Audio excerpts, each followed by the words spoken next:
ইনশাআল্লাহ তাআলা আমরা যদি একটা মদিনা রাষ্ট্রের কাঠামোতে যেতে পারি তাহলে ইনশাআল্লাহ তাআলা দাওয়াতের সাথে তাবলীগের সাথে গাজওয়া এবং সারিয়া এবং জিহাদের মধ্য দিয়ে আমরা মক্কা বিজয় পর্যন্ত যাব ইনশাআল্লাহ। যেটা আজ হোক আর কাল হোক এই বিশ্ববাসী দেখবেই যে ইনশাআল্লাহ মুসলিমরা বাইতুল মুকাদ্দাস জয় করেছে। এটাতে সন্দেহের কোনো অবকাশ নাই এবং এই কথাগুলো বলতে কারো হীনমন্য হওয়া উচিত নয়। আমরা এটাও জেনেছি এর আগের সেশনে যে দাওয়াত দেওয়ার সময় আংশিক দাওয়াত দিব না, বরং পরিপূর্ণ দাওয়াত দেওয়ার চেষ্টা করব, সত্য স্পষ্ট করব এবং এই দাওয়াতের ফলশ্রুতিতে যদি আমাদের উপরে কোনো জুলুম, নির্যাতন, নিপীড়ন নেমে আসে সেক্ষেত্রে সবর করব এবং জুলুমের ভাষা যেমন হবে প্রতিবাদের ভাষাও তেমন হবে। যদি আমরা দুর্বল থাকি তাহলে সবর, আর শক্তিশালী হলে প্রতিরোধ। শক্তিশালী হলে কি? প্রতিরোধ।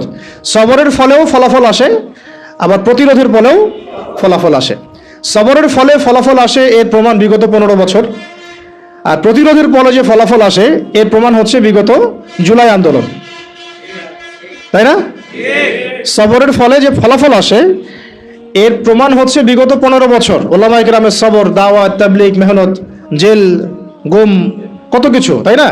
এগুলো তো সবরের নিদর্শন। এই সময়গুলো আমাদেরকে সে বেলাল রাদিয়াল্লাহু আনহুর কথা মনে করিয়ে দিচ্ছে, সুহাইব রুমি রাদিয়াল্লাহু আনহুর কথা মনে করিয়ে দিচ্ছে, তাই না? সুমাইয়া রাদিয়াল্লাহু আনহার কথা স্মরণ করিয়ে দিচ্ছে। এরকম অগণিত সাহাবী, আম্মার রাদিয়াল্লাহু আনহু, মুসআব ইবনে উমাইর, আবু বকর as-সিদ্দিক, উসমান বিন আফফান। তো এই যে বড় বড় সাহাবী, তাদের কথা আমাদেরকে স্মরণ করাচ্ছে এই সবরগুলো।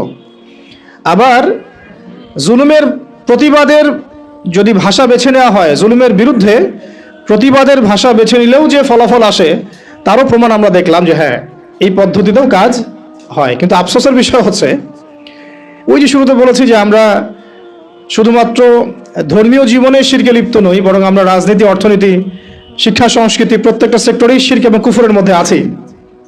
তো একটা অন্যতম রাজনৈতিক শিরক, কুফর, তাগুত এবং কি বলবো যে চিন্তার দর্শনের পার্থক্য, দ্বৈনতা হচ্ছে এমন যে আমি নোট করে নিয়ে আসছি যে গণতান্ত্রিক পদ্ধতিতে, তথাকথিত গণতান্ত্রিক পদ্ধতিতে যদি কেউ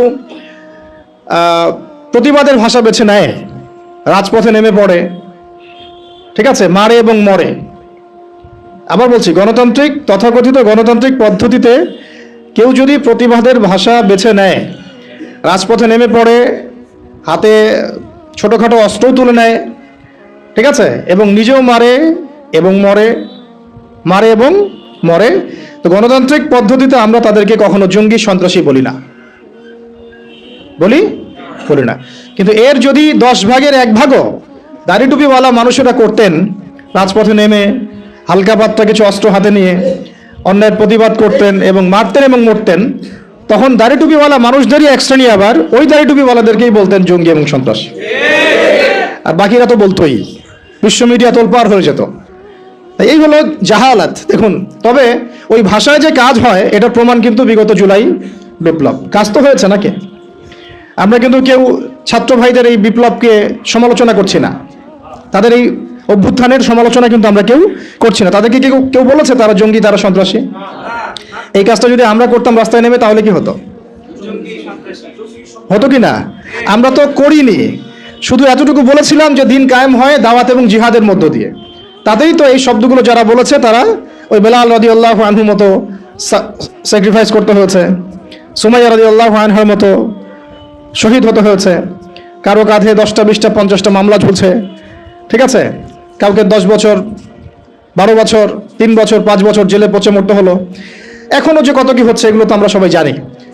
তো এই যে দেখুন বৈষম্য, তাই না, ন্যায় বিচারের বৈষম্য, সত্য গ্রহণের বৈষম্য, এই বৈষম্যগুলো দূর করতেও ইলমের দরকার। কিসের দরকার? এই যে অ্যান্সারটা আমি দিলাম, এই অ্যান্সারটা কিন্তু তারা কেউ উল্টাতে পারবে না ইনশাআল্লাহ। এটা এমন একটা দলিল আপনাদেরকে দিলাম, এই দলিলটা তারা কখনোই কিয়ামত পর্যন্ত উল্টে দিতে পারবে না ইনশাআল্লাহ, যে তারা সার্জিসদেরকে কখনো জঙ্গি বলবে না। গণতান্ত্রিক পন্থীরা এবং সো কল্ড ডেমোক্রেটিক সিস্টেমের মধ্যে যারা আছেন তারা কখনো আমাদের এই ভাইদেরকে কখনো জঙ্গি, সন্ত্রাসী বলবে না, বরং গণতান্ত্রিক পদ্ধতিতে তারা এই কনফ্লিক্টগুলোকে জায়েজ করে নিয়েছে। এটা আমরা যদি সিরাতের ভাষায় কথা বলতাম এবং তাবলীগের সাথে, দাওয়াতের সাথে আমরা বলতাম, এতটুকু বলতাম যে অন্যায়ের প্রতিবাদ করা উচিত, যেখানে জুলুম হবে তার প্রতিরোধ করা উচিত, শুধু প্রতিরোধ করা উচিত, তাহলে আমাদেরকে বিশ্ব মিডিয়ায় একেবারে জঙ্গি সন্ত্রাসী বলে তুলকালাম করে ফেলবে। আপনার মাথায় আগে বদ্ধমূল করতে, মনন মগজে, হৃদয়ে মননে মগজে বদ্ধমূল করতে হবে যে ইলম অর্জন করা নফল নয়, সুন্নত নয়, মুস্তাহাব নয়, এটা ফরজ কাজ। তো প্রথম কথা কি বললাম বলেন? ইলম অর্জন করা যে ফরজ, এটা আমাদের মনে, মেজাজে, দেমাগে বদ্ধমূল করতে হবে। বুঝতে পারছি? আমরা সবাই কিন্তু জুমার নামাজকে গুরুত্ব দেই না, মানে দৈনিক নামাজ সে পড়ুক না পড়ুক জুমার সালাতে হাজির। কেন? তার ধারণা হচ্ছে এই নামাজ না পড়লে তার ইসলাম টিকবে না, কাফের হয়ে যাবে, তাই না?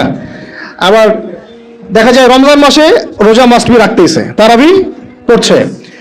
তো অনেকে নামাজ পড়ছি, কেন পড়ছি? কারণ আমি এটাকে ফরজ হিসেবে মূল্যায়ন করছি। কিন্তু আপনি ইলম অর্জনকে মূল্যায়ন করছেন না খুব একটা, কারণ আপনি এটাকে ফরজিয়াতটাকে আপনি মূল্যায়ন করতে পারছেন না। মনে করছেন এটা নফল, করলেও হয় না করলেও হয়, এটা ওলামায়ে কেরামদের কাজ, আমাদের পড়তে হবে না, আমরা না করলেও চলবে। আবার অনেকে মনে করেন যে অনেক সময় পড়ে আছে, পরে শিখে নিব, এটা একটা ধোঁকা শয়তানের। আবার অনেকে মনে করেন যে আমার বয়স হয়ে গেছে, আমি পারবো না, আমি জেনারেল লাইন থেকে আসছি, আমি কি পারবো এগুলা, এরকম অনেকে মনে করেন। শয়তান তিনটা ধোঁকায় ফেলে আমাদেরকে আর কি। একটা হচ্ছে যে আমার দ্বারা হবে না, আমি পারবো না, এটা একটা ধোঁকায় ফেলে। আরেকটা হচ্ছে আমি অনেক জানি, আমার জানার দরকার নাই। এটা জেনারেল ভাইদের মধ্যে বহুত ফিতনা আছে এরকম আর কি। ফেসবুকে কি কম দেখলাম, ইউটিউবে কি কম লেকচার শুনছি, আমি কি কম বিষয়ভিত্তিক বই পড়ছি, এরকম চিন্তা আর কি। তো মনে করো আমি অনেক জানি, এবং অনেক জানি এতটাই কেবর বা আত্মহমিকা চলে আসে যে ওলামায়ে কেরামের সমালোচনা করতে বা তাদের ভুল ধরতে বা তাদেরকে অনেক সময় কাফের ফতোয়া দিতেও বুক কাঁপে না। দেখা যায় যে মানে স্বঘোষিত মুজতাহিদ হয়ে গেছে আর কি। মুজতাহিদ বুঝলেন কিনা, এটা ইজতিহাদ করার যোগ্যতা সে অর্জন করে ফেলেছে বলে মনে করে, মানে সে নিজেকে স্কলার মনে করে, এক কথায় আপনাদের ভাষায় কি স্কলার মনে করে, কিন্তু সে কিন্তু কোনো মানে ক্লাসিক্যাল একাডেমিক পড়াশোনায় সে যায় নাই। এই তিনটা ফিতনায় আমরা জর্জরিত হই। একটা হলো আমি অনেক জানি, আমার জানার দরকার নাই। একটা হলো আমার দ্বারা হবে না, আমি পারবো না। আর একটা হচ্ছে অনেক সময় পড়ে আছে, পরে শিখে নেব। কি এমনটা হয় নাই? আচ্ছা, তাহলে সবার আগে আমাদেরকে যে বিষয়টার দিকে ফোকাস করতে হবে সেটা হলো ইলম অর্জন যে ফরজ, তালাবুল ইলমি ফরিদাতুন আলা কুল্লি মুসলিম, এটা আমার মগজের মধ্যে আগে বসাতে হবে। এটার ফরজিয়াত যদি আমি বুঝতে পারি, তাহলে আমি প্রতিদিন অন্তত পক্ষে 1 ঘন্টা সময় তো দিতে পারবো ইনশাআল্লাহ। অন্তত 1 ঘন্টা দিতে পারবো না ইনশাআল্লাহ? ইনশাআল্লাহ। এখন যখন ফরজ মনে করেছি, তাহলে এখন খুঁজতে হবে যে আমার সামনে পথ পদ্ধতি কি। আর আমরা তো এর আগের সেশনে জানলাম যে ইলম অর্জন একা একা করা যাবে না। এটা ইন্নামাল ইলমু বিত্তাআল্লুম কথা একটা হাদিসের মধ্যে আছে, অনেক সালাফও বলেছেন যে ইলম অর্জনটা কিন্তু আপনাকে সোহবতে গিয়ে একেবারে, আমরা যেটা নার্সিং করা কি বলি, আমরা বলি না যে আমরা বাচ্চাদেরকে নার্সিং করতেছি, তো এই নার্সিং এর মতোই ইলমটা শিখতে হয়। এটা এমন না যে জাস্ট কিতাব বাসায় নিয়ে গেলাম পড়লাম, ঠিক আছে, বা আমি একটা অডিও রেকর্ড শুনলাম, বা আমি একটা ভিডিও দেখলাম, একটা লেখা পড়লাম ফেসবুকে, কিছু ক্লিপ আসলো ফেসবুকে, ভিডিও ইউটিউবে আসলো, রিলস আসলো, এর মধ্য দিয়ে আমি আলেম হয়ে গেলাম। বিষয়টা কিন্তু এমন নয়, বরং এটা আরো ফিতনার জগৎ। এটাতে উপকার থাকতে পারে কিছু, কিন্তু অপকার অনেক অনেক বেশি। এবং উপকার অপকার ধরার মতো যে হিকমা বা প্রজ্ঞা বা বাসিরা, এটাও আমাদের কিন্তু বেশিরভাগের নাই। তাই আমরা যদি ওই জগতে ইলম খুঁজতে যাই, তাহলে একটা মারাত্মক ভুল করব, তখন আমি নেক্সট সুরতে ধোঁকা খেতে পারি। তাই ইলম অর্জন করতে হবে ওলামায়ে কেরামের সোহবতে এবং তত্ত্বাবধানে, পরামর্শ নিয়ে, তাদের কাছে সিলেবাস করে নিয়ে এবং তাদের সাথে যোগাযোগ রেখে। এমন এমন নয় যে বিষয়টা আপনার মাথার উপরে একজন ওস্তাদই থাকতে হবে, আপনি চাইলে 10 জন 15 জন 20 জন ওস্তাদও রাখতে পারেন। এক একটা সাবজেক্টের এক একজন ওস্তাদ থাকতে পারে। আবার যদি দেখা যায় এত অ্যাভেলেবিলিটি নাই, আমার এত ওস্তাদ আমি পাচ্ছি না, অন্তত তখন একজন রাখেন, এমন একজন ওস্তাদ রাখেন যাকে ওলামায়ে কেরাম শ্রদ্ধা করেন। এভাবে আপনি আলেম খুঁজতে পারবেন না যে কার ফলোয়ার বেশি, কার মানে মাহফিলে বেশি লোক হচ্ছে। সিলেবাসটা 6 মাসের 1 বছরের এমন না, এই সিলেবাসটা হচ্ছে পুরো লাইফ লং সিলেবাস। আমরা যারা মাস্টার্স পরীক্ষা দিয়েছি, আমরা কত বছর পড়েছি ভাই? মিনিমাম 22-24 বছর। অন্তত 22-24 বছর যদি আমি দুনিয়াবি পড়াশোনার জন্য ব্যয় করি, অন্তত 12টা বছর তো আমার দিনই ইলম শেখার পেছনে ব্যয় করা উচিত। যদি 24টা বছর যদি আমি দুনিয়াবি জ্ঞান শেখার জন্য ব্যয় করতে পারি, অর্থ দিতে পারি, সময় দিতে পারি, শ্রম দিতে পারি, বাবার জমি বিক্রি করতে পারি, মেসে থাকতে পারি, ডাল ভাত খেয়ে থাকতে পারি, হ্যাঁ, বেড শেয়ার করে থাকতে পারি, ফ্লোরে ঘুমাইতে পারি, মশার কামড় খেতে পারি, ওখানে জন্ডিস হয়ে যায় মানুষের, তাই না? বিষয়গুলো এর চেয়েও কঠিন হয়। কেউ কেউ বাসা থেকে টাকা চাইতে লজ্জা পান, প্রাইভেট পড়িয়ে খান, টিউশনে করিয়ে খান, তাই না? অনেক মেয়ে তো আমরা শুনেছি যে পড়াশোনার টাকা ম্যানেজ করতে গিয়ে দেহের ব্যবসা করছেন, নাউযুবিল্লাহি মিন যালিক। কত স্যাক্রিফাইস, হ্যাঁ, দুনিয়াবি জ্ঞানের জন্য কত স্যাক্রিফাইস। তো যাই হোক, দিনের জ্ঞান অর্জন করার জন্য অন্তত অর্ধেক তো করেন, 10টা বছর তো দেই। কারণ দিনের ইলম তো আসলে 10 বছরে অর্জন করা যাবে না, এটা তো স্টার্টিং হবে, এটা হবে শুধুমাত্র বিগিনিং অনলি। কারণ ইলম কাকে বলে এটা তো আমি আসলে বুঝাইতে পারতেছি না, আমি আসলে বুঝতেছি যেটা আমি আপনাকে বুঝাইতে পারতেছি না। মুসা আলাইহিস সালাম এত বড় একজন রাসূল যার উপরে তাওরাত নাজিল হয়েছে, তাই না? তিনি একদিন তো বলে ফেলেছিলেন যে আমার মনে হয় যে আমি সবচেয়ে বেশি জানি। তাকে প্রশ্ন করা হয়েছিল, আপনি কি সবচেয়ে জ্ঞানী মানুষ কিনা?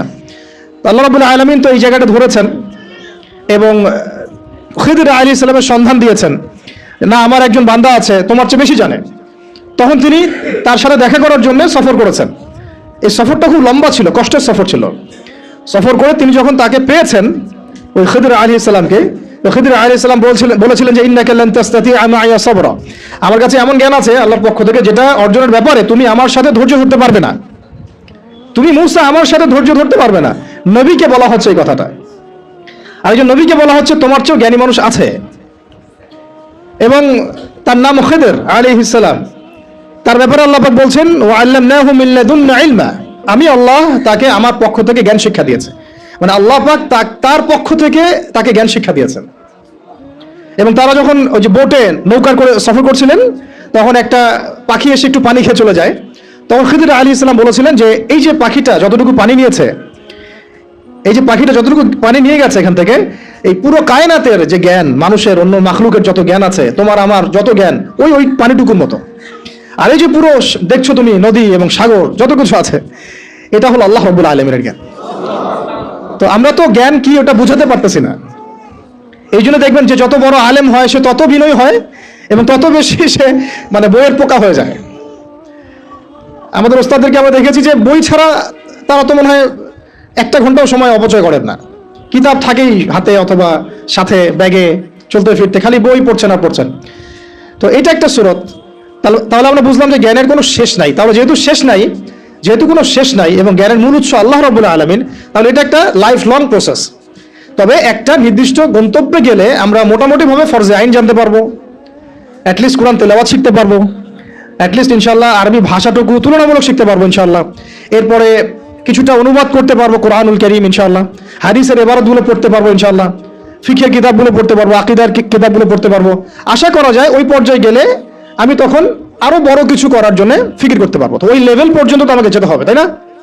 আচ্ছা, এখন আসেন এই লেভেল পর্যন্ত যাওয়া আমাদের এই সোসাইটির কথা বলছি আর কি, আমাদের জন্য কতটা সহজ বা কতটা কঠিন। ঠিক আছে, তাহলে জানলাম ইলম অর্জন করতে হবে, ফরজিয়াত আছে, ওলামায়ে কেরামের সোহবতে করতে হবে, এটা খুবই বেশি জরুরি। একা একা করা যাবে না, একা একা করলে আপনি আহলে ফেসবুক ওয়াল জামায়াত হয়ে যাবেন। ঠিক আছে, এবং আপনি তখন স্বঘোষিত আমিরও হয়ে যেতে পারেন। বুঝতে পারছি? নিজেকে হাসির পাত্রে পরিণত করবেন এবং আপনাকে নিয়ে ইউটিউবার রিলস বানাবে আর ভিডিও বানাবে, আপনি ভাইরাল হয়ে যাবেন। ভাইরাল ঠিকই হয়ে যাবেন, কিন্তু ওলামায়ে কেরামদের বদদুয়া লাগবে গায়ে আর কি। ঠিক আছে, আল্লাহ পাক আমাদেরকে এই সব ফিতনা থেকে হেফাজত করে না। সোহবত লাগবে এবং সোহবতটা একটা লং প্রসেস। এটা 1 দিন 2 দিন 1 বছর 2 বছরের না, সারা জীবন লেগে থাকে আর কি। যদি আমাদের হায়াত আল্লাহ পাক আমাদেরকে আরো যদি 20-30 বছর বাঁচিয়ে রাখেন, মানে 30 বছরই আমাকে লেগে থাকতে হবে। ব্যাপারটা এরকম আর কি। আল্লাহ পাক যেন আমাদেরকে ইলমের পথে দীর্ঘ নেখাত নসিব করে নেবে। এরপরে আসেন, আমরা জানলাম যে এখন শিখতে হবে কি, অন্তত পক্ষে আল কোরআনুল কারীমের বিশুদ্ধ তেলাওয়াত, তারপরে আরবি ভাষা, কোরআনুল কারীমের যে ব্যাকরণ, এতটুকু ব্যাকরণ, অনুবাদ। আমাদের দিকে আসেন, বাকি সাবজেক্ট আরেকটা ডিপার্টমেন্ট হচ্ছে জেনারেল ডিপার্টমেন্ট, তাই না? এখন আমাকে একটা প্রশ্ন উত্তর দেন যে মাদ্রাসা ব্যাকগ্রাউন্ডের স্টুডেন্টদের সংখ্যা বেশি না জেনারেল ব্যাকগ্রাউন্ডের স্টুডেন্টের সংখ্যা বেশি? আচ্ছা, কোনো জরিপ আছে আপনাদের কাছে কত পার্সেন্ট বেশি? কোন আইডিয়া আছে যে আমাদের মাদ্রাসা ব্যাকগ্রাউন্ডের স্টুডেন্ট সংখ্যা কত এবং জেনারেল ব্যাকগ্রাউন্ড স্টুডেন্টের সংখ্যা কত? জি, মোটামুটি কাছাকাছি গিয়েছেন আপনি। 25% আমাদের দেশে মাদ্রাসা ব্যাকগ্রাউন্ডের মানুষ আছে। কত পার্সেন্ট? 25%। 75% হচ্ছে আমাদের জেনারেল ব্যাকগ্রাউন্ডের মানুষ। কোন ব্যাকগ্রাউন্ডের? জেনারেল ব্যাকগ্রাউন্ড, মানে আপনারা যারা আমাদেরকে মানে ইংরেজি শিক্ষিত বলেন আর কি, তাই না? এটা হচ্ছে 75%। আরেকটা বিষয় নোটিস করেন, সেটা হচ্ছে বাংলাদেশের পলিটিক্স, বাংলাদেশের সংবিধান, বাংলাদেশের সংসদ সদস্য, এমপি মন্ত্রীরা, অর্থনীতির সিস্টেম, ব্যাংকার, ফাইন্যান্স যারা ডিল করেন, গার্মেন্টস সেক্টর যারা ডিল করেন, যারা সমাজের নেতৃত্ব দিচ্ছেন, ঠিক আছে, তারা সবাই তাদের দেখা যায় 98%ই জেনারেল ব্যাকগ্রাউন্ড থেকে আসছেন। ঠিক আছে, আচ্ছা, বাকি 25% মানুষ আমাদের মাদ্রাসা ব্যাকগ্রাউন্ডের সাথে সম্পৃক্ত, এখান থেকে ওলামায়ে কেরাম প্রডিউস হচ্ছেন, তারা আমাদেরকে নীতি নৈতিকতা, দিন, ইসলাম এগুলো শিখাচ্ছেন। একটা জিনিস আমি খেয়াল করেন, যদি আপনি কোনো আলেমকে বলেন যে আপনারা হয়তো 10 জন আছেন, এখানে 10 জনের মধ্যে ধরেন যে 8 জন হচ্ছে আলেম বা মাদ্রাসা ব্যাকগ্রাউন্ডের, 2 জন হচ্ছে জেনারেল ব্যাকগ্রাউন্ডের, তখনই 2 জন জেনারেল ব্যাকগ্রাউন্ডের কাউকে ওলামায়ে কেরাম ইমামতির দায়িত্ব দিবেন না। দিবেন কি? নামাজির মতো দায়িত্ব দিবেন? কেন দিবেন না? কারণ তারা খুব ভালো করেই জানেন এটা অনেক সমস্যা হতে পারে, তিলাওয়াতে ভুল হতে পারে, অর্থ বিকৃত হয়ে যেতে পারে, বা তার চেয়ে অনেক যোগ্য ব্যক্তি সামনে আছেন, তাই তো? দেখেন, মসজিদের ইমামতির দায়িত্বের ক্ষেত্রে আমরা জেনারেল ব্যাকগ্রাউন্ডের মানুষকে কিন্তু অতটা প্রায়োরিটি দিব না। স্বাভাবিক, যত ভালোই তেলাওয়াত আপনি করেন না কেন, যত ভালোই আপনি মানে কোরআনের হিফজ করেন না কেন, দেখা যাবে যে না, সেখানে ওলামায়ে কেরামদেরকেই প্রাধান্য দেওয়া হবে। এটা দেওয়াই উচিত, এটাই স্বাভাবিক, এটাই হবে। কিন্তু আমার একটা প্রশ্ন আছে, মসজিদ, মাদ্রাসা, ওয়াজ মাহফিলের প্যান্ডেল, লেকচারের এই মানে ডায়াসগুলো, এই জায়গাগুলোতে দেখা যাচ্ছে আমরা জেনারেল ব্যাকগ্রাউন্ডের মানুষদেরকে অতটা প্রায়োরিটি দিচ্ছি না, সঙ্গত কারণেই দিচ্ছি না। কিন্তু আবার রাষ্ট্রের অনেক বড় বড় সেক্টর, যেগুলো রাষ্ট্রের সবচেয়ে বড় বড় department, for example medical sector, for example finance, garments sector, economic sector, এবং সবচেয়ে বড় কথা হচ্ছে শিক্ষা সিস্টেম, শিক্ষা কমিশন, এমপি মিনিস্টার্স এবং পার্লামেন্ট, এই সমস্ত সেক্টরে আমরা জেনারেলদের হাতে দায়িত্ব দিয়ে নিশ্চিন্তে ঘুমাচ্ছি, তাই না বিষয়টা? অথচ রাষ্ট্রের এটা হচ্ছে 80% সেক্টর। তাহলে এখানে আমার একটা প্রশ্ন হচ্ছে যে কেন আমরা দিন শিখে ওই সব সেক্টরগুলোতে যাব না? আর যদি এই সেক্টরগুলো জেনারেল ভাইদেরকেই ডিল করতে হয়, তাহলে কেন তাদেরকে দিন শেখাবো না? আমার কোশ্চেন আর কি। যেহেতু আমি তাকে ইমামতির দায়িত্ব দেওয়ার জন্য মুনাসিব মনে করছি না, তাহলে কিভাবে আমি তাকে রাষ্ট্রের দায়িত্ব দিলাম? আমাকে উত্তর দেন। আমি তাকে একটা মাদ্রাসার মোহতামিম বানাবোই না কখনো, কারণ তার সে যোগ্যতা নাই। আমি তাকে ইমামতির দায়িত্ব কখনোই দিব না, কারণ তার সে যোগ্যতা নাই বলে আমি মনে করি। তাহলে কিভাবে আমি আমার পুরো দেশের ইকোনমিক সিস্টেমের 10 জন, 20 জন, 100 জন জেনারেল মানুষকে দিয়ে দিলাম?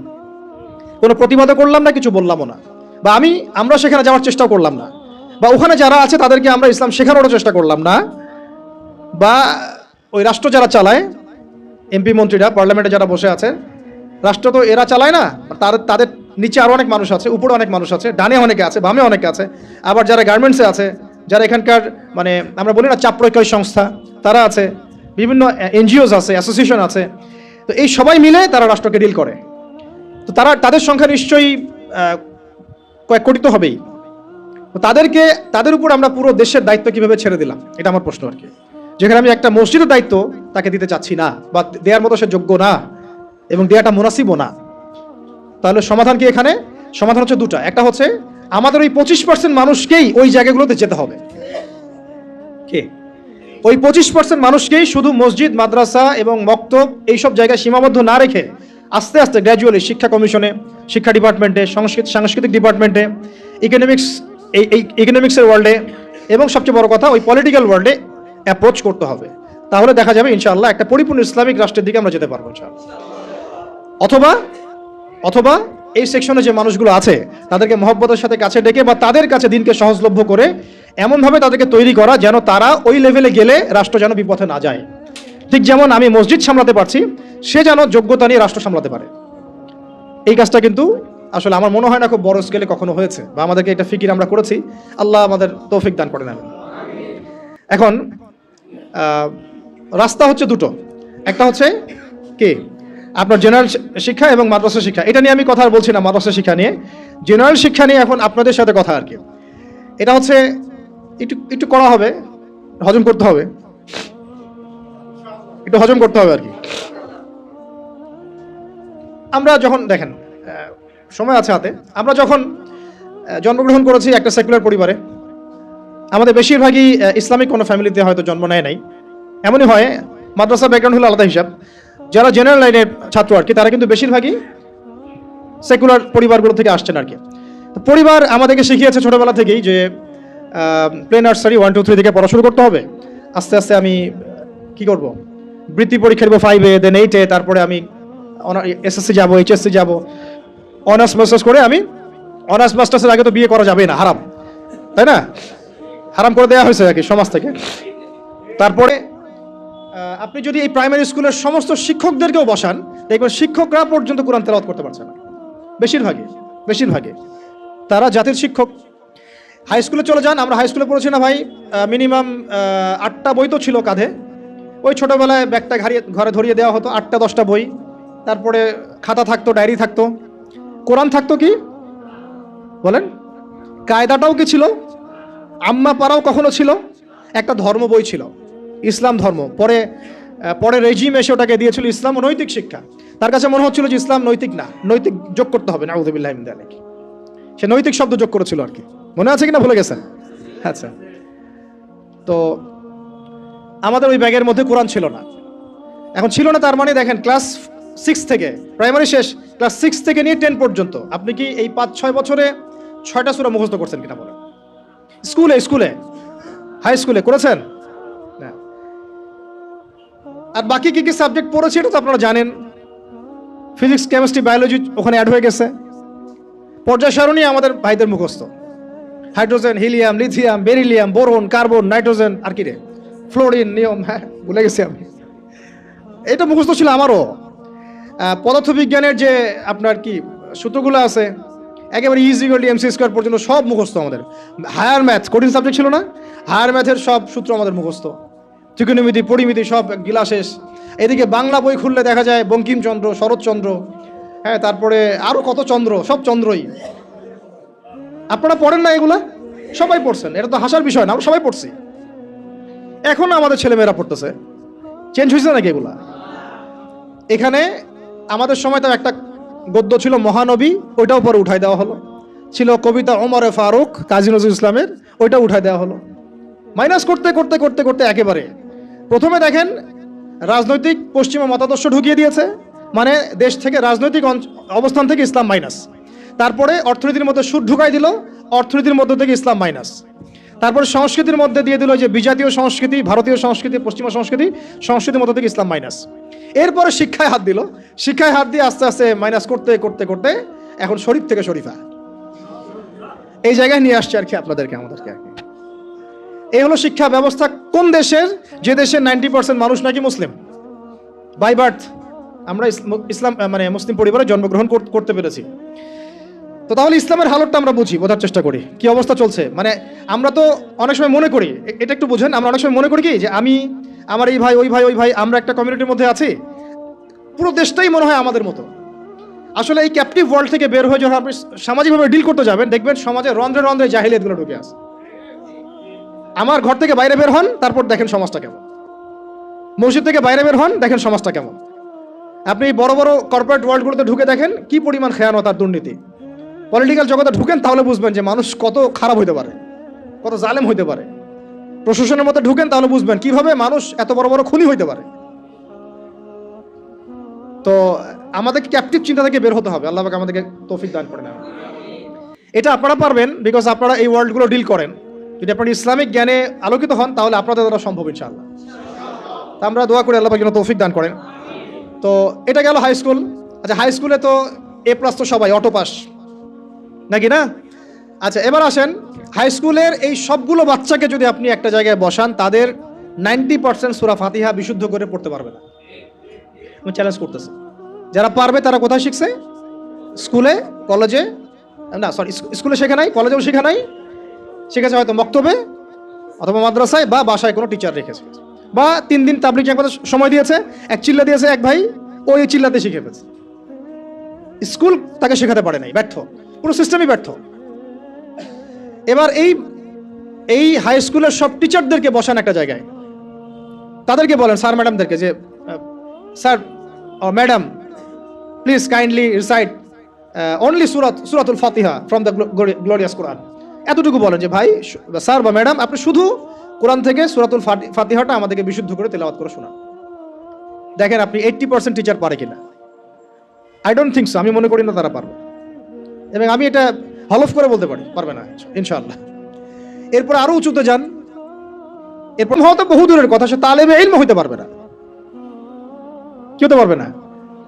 তালেবে ইলম হইতে পারবে না। তার মানে কি হলো? তার মানে হচ্ছে এই দেশের শিক্ষা ব্যবস্থা ইসলামী শিক্ষাকে বৃদ্ধাঙ্গুলি দেখাইছে। শিক্ষা ব্যবস্থার মধ্যে ইসলামের কোনো দরকার নাই। ইসলাম শিখতে হলে মাদ্রাসা যাও, ওই ওখানে মসজিদে যাও, ওই মক্তবে যাও, বাসায় প্রাইভেট নিয়ে পড়ো।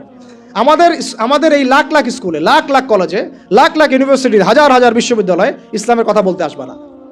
শিক্ষা আমরা যা বুঝি তাই। তাহলে এটা কি কুফর না? আল্লাহ পাক যে জ্ঞানের মূল উৎস, আল্লাহ রাব্বুল আলামিন যে বলে আল্লামাল ইনসানা মা লাম ইয়ালাম, আল্লামাল ইনসানা মা লাম ইয়ালাম, আমি মানুষকে সেই জ্ঞান শিক্ষা দিয়েছি যা মানুষ জানতো না। তাহলে জ্ঞানের মূল উৎস আল্লাহ। তো আল্লাহকে ডিনাই করে, আল্লাহকে অস্বীকার করে যে শিক্ষা সিস্টেম চলেছে, এটা কি ইমানের উপর চলেছে না কুফরের উপর চলেছে? তাহলে শিক্ষার মধ্যে শিরক আছে, কুফর আছে, বুঝাতে পারলাম কি একটু? সেম ইকোনমিক্স নিয়ে যদি একদিন কথা বলি, দেখবেন এখানেও আল্লাহকে বাদ দিয়ে অর্থনীতি সাজানো হয়েছে। আর রাজনীতির কথা বাদ, ওটা পুরোটাই ডুবে আছে তাগুদের উপরে, পুরোটাই তাগুতি সিস্টেমের উপর। এই জন্য 50 বছর 60 বছর, কারণ আমি তো বললাম, চ্যালেঞ্জ করলাম, আরো 50 বছর সময় নেন, আরো 50 বছর সময় নিয়ে এই সিস্টেমগুলো দিয়ে দেখেন ইসলাম কতটুকু কায়েম হয়। সিরাত ছাড়া কোনো রাস্তা নেই আমাদের কাছে, ওইটা অন্য আলোচনা। এখন প্রিয় ভাইরা, তাহলে এই বাস্তবতার মধ্যে আমরা পড়ে গেছি।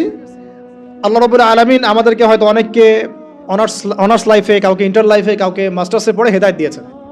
এই তো হয়তো কারো হেদায়েতের মাধ্যম হচ্ছে তাবলিগ জামাত, কারো হেদায়েতের মাধ্যম হচ্ছে অনলাইনে কোনো লেকচার, কারো হয়তো জীবনে কোনো ধাক্কা, হ্যাঁ, কারো হয়তো কি একাকিত্ব, কারো হয়তো বেকারত্ব, এক একজনের এক এক স্রোতে হেদায়েত কিন্তু এসেছে। অনেক আছে মাদকাসক্ত ছিল, হেদায়েত পেয়েছে, কিছু একটা হয়েছে জীবনে, আল্লাহকে চিনতে শিখেছে। কারো তো একটা স্বপ্ন দেখেও সে হেদায়েত পেয়েছে, একটা স্বপ্ন দেখেও সে হেদায়েত পেয়েছে। আমাদের এক ভাই বলছিলেন, আমি এক স্বপ্ন দেখেছিলাম যে স্বপ্নের মধ্যে আমি মনে হচ্ছে যে মরে যাচ্ছি। ওই দিন আমি ঘামা শুরু করলাম, সেদিন থেকে উঠে আমি ফজর নামাজ শুরু করেছি, আজকে থেকে নামাজ ছাড়ি না। এমন অনেক ভাই কিন্তু আছে, মানে আমি বুঝাতে পারছি এক এক মানুষকে আল্লাহ এক এক স্রোতে হেদায়েত দিয়েছেন। কাউকে একটা দার্সে বসে হেদায়েত দিয়েছেন, কেউ মিডিয়ার মাধ্যমে পেয়েছে, কেউ কোনো বই পড়ে পেয়েছে। এখন কথা হচ্ছে আমরা পেয়েছি কত বছর পরে? 25 26, কারো বয়স 25, কারো 26, কারো 30, কারো 20, কারো আরো বেশি, কেউ তো হয়তো এখনো পান নাই, এমন অনেকে আছেন। তাহলে আমাদের জীবনের হায়াতি বা কত হতে পারে? সর্বোচ্চ 60 বা 70 বা 80 বা 100 বছর তো আশা আমরা কেউ করি না, ঠিক আছে? গড় আয়ু এই উম্মার 60 বছর থেকে 65 বছর। এখন তাহলে বাকি আছে কতটুকু? যদি ধরি 20 বছর 25 বছর, তাহলে এখনো যদি এই বাকি 20 বছর আমি দিনের জ্ঞান শেখার জন্য ওয়াকফ করতে না পারি, তাহলে আমার চেয়ে বোকা পৃথিবীতে দ্বিতীয় কোনো মানুষ নাই। এই চেতনা জাগ্রত করার জন্য এতগুলো কথা বলা, যে এখনো যদি আমরা ওই আগে যেভাবে 25 বছর 30 বছর কাটিয়ে এসেছি, সেম স্টাইলে যদি কাটাতে চান ওই 3টা ধোকায় পড়ে, তাহলে ওয়াল্লাহি আমার আপনার মতো বোকা এবং আহাম্মক মানুষ পৃথিবীতে আর কেউ নাই। তাহলে বাকি সময়টুকু কাজে লাগাই ইনশাল্লাহ। আর কাজে লাগাবেন কিভাবে? এই হচ্ছে লাস্ট কথা, আজানের আগে লাস্ট কথা হচ্ছে এটা, কাজে লাগাবো কিভাবে। আর কাজে লাগানোর জন্য আপনার কাছে আমার ক্ষুদ্র জ্ঞানে কয়েকটা অপশন আছে। এক হচ্ছে